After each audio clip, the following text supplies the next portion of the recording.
What's up guys, Sky Kevin here, and today I'm going to take you on a quick look through the game Rogue Legacy by Cellar Door Games. I'm going to show you the tips, tricks, everything you need to know about it, but I'm not going to take up a lot of your time because I know you have a game to go play.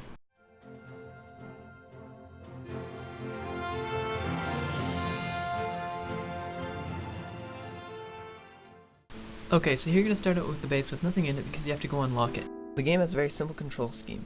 You use the arrow keys to move, the A key is your special ability for whichever class you are, the S key is to jump, the D key is to attack with your sword, and the W key is to cast a spell. You can also use Q and E if you get the appropriate runes or armor to use dash with.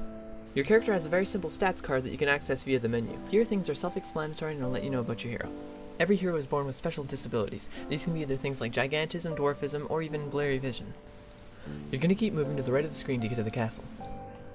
Before you go into the castle, you want to make sure you have everything you need because you're not going to be able to come back out afterwards until you die. Your main objective in the castle is to collect gold, by breaking the objects around, getting chests, or killing enemies. You're going to keep running around the randomly generated dungeon until your character dies. Once he died, he's dead forever. From here, you're going to select a new character with new traits, abilities, and everything else. Once that's done, you're going to be able to spend your gold in your new town. On your new town, you're going to be able to upgrade things on your castle. Upgrading stuff in your castle will allow you to unlock new things for your character to use. The basic idea behind it is if you want to move to the left, you're going to unlock things like fighters and barbarians. If you go to the right, you're going to unlock things like mages or liches. Once you've unlocked enough stuff, you're going to get 3 different shopkeepers. You're going to get the blacksmith, which sells armor and weapons. You're going to get the enchantress, which lets you put runes on that armor and weapons, and the architect. The architect will allow you to lock your previous dungeon. This is basically going to let you go through the exact same dungeon that you had before, but you're only going to get 70% gold.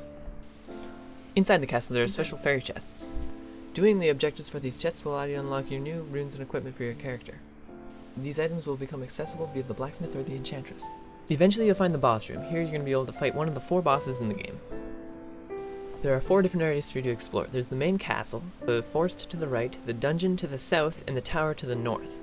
Each of these zones contain a boss which, if you beat them, will allow you to go through the golden door at the main part of the dungeon.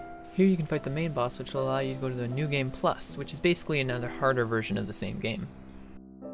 Food is very hard to come by, so you're going to want to have some sort of ability like lifesteal in order to keep yourself alive throughout the dungeon. You're locked in from the start, so going back and healing is not an option.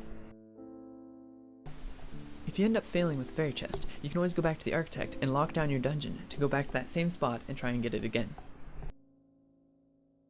Every time you unlock any stat, equipment, or runes, the price of every other stat, equipment, or rune is going to go up as well.